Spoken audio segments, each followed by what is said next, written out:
सिर्फ देश से 50 दिन मांगे हैं, 50 दिन। প্রধানমন্ত্রী বলেছিলেন 50 দিনের কথা। রিজার্ভ ব্যাংকের ঘোষণা অনুযায়ী 4 মাস পর স্বাভাবিক হবে পরিস্থিতি।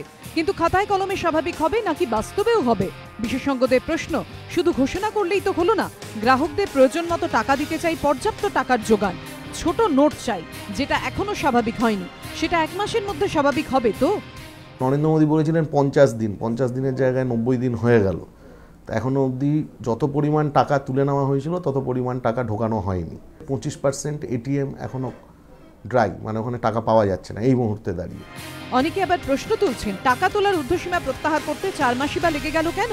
এই 4 মাসে ছোট ব্যবসায়ীদের যে চূড়ান্ত ক্ষতির মুখোমুখি হতে হলো, তা কি সরকার পূরণ করবে? শেক্সপিয়ার সরণির বস্ত্র বিপণীর কর্ণধার ময়াঙ্ক অগ্রওয়াল জানালেন, গত 3 মাসে নগদে লেনদেন ধাক্কা খাওয়ার ব্যবসা প্রায় 20 থেকে 30% কমেছে। जो लोग कार्ड से कीनता था वो तो उससे ले रहा है, बट जो कैश वाला जो कंपोनेंट था दैट वाज आल्सो, वो भी काफ़ी अच्छा अमाउंट था, तो वो लोग जो है अब नहीं आ रहा है, कम आ रहा है। জেলায় তো পরিস্থিতি আরো খারাপ। দুর্গাপুরের রেস্তোরাঁ ম্যারেজ হলের মালিকরা বলছেন, অন্যান্য বা শীতকালে ফাঁকা বসে থাকার জো থাকে না, অথচ এবার নোট বাতিলের পর প্রায় মাছি টানানোর মতো অবস্থা। মার্কেটের অবস্থা খুব কঠিন। রেস্টুরেন্ট, বিয়ে বাড়ি, সমস্ত জায়গায় মার্কেটের ব্যাপক প্রভাব পড়েছে। বীরভূমের অন্যতম পর্যটন স্থল তারাপীঠের হোটেল মালিকদের দাবি, ব্যবসার এরকম হাল কখনো হয়নি। তারাপীঠের এখনো স্বাভাবিক হয়নি, যেহেতু নোটবন্দিটা একটা বিরাট আমাদের উপর এফেক্ট পড়েছে, তার লেগে একদম টুরিস্টের সংখ্যা হয়ে গেছে মানে নীল বলতে। ডুয়ার্সের চা বাগানগুলিতে তো অবস্থা আরো খারাপ।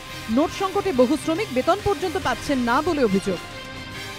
আমরা না খাওয়ার মতন আছি এখনো, মানে কাজ করবে না বাগানে। টাকা তোলবার যে ব্যবস্থাটা, একটা এটিএম ইনস্টলেশন অথবা কোনো বিজনেস করেসপন্ডেন্ট অথবা কিয়স্ক, এই জাতীয় ফ্যাসিলিটি কিন্তু কোনো ব্যাংক এখনো এক্সটেন্ড করছে না। সাধারণ মানুষের এই দুর্ভোগ নিয়ে সরব বিরোধী রাজনৈতিক দলগুলিও।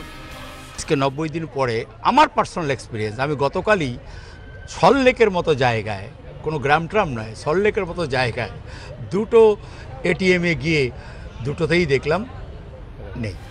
বিজেপির অবশ্য ভোগান্তির অভিযোগ মানতে নারাজ। দেখুন, মানুষ তো ডিমনিটাইজেশন বলে কিছু হয়েছিল ভুলে গেছে। এটা ঠিক যে যাদের জন্য করা হয়েছিল তাদের কষ্টটা এখনও শেষ হয়নি। বিরোধীদের অনেকেরই কষ্ট হয়, আমরা জানি, কষ্টের কারণটাও জানি, সেজন্য তাদের ভুলতে একটু সময় লাগবে। সব মিলিয়ে 3 মাস পরও নোট বাতিলের আজ বজায় রয়েছে পুরো দমে। 1 মাস পর টাকা তোলার ঊর্ধ্বসীমা উঠলে পরিস্থিতি কি দাঁড়ায় সেটাই এখন দেখার। এবিপি আনন্দ।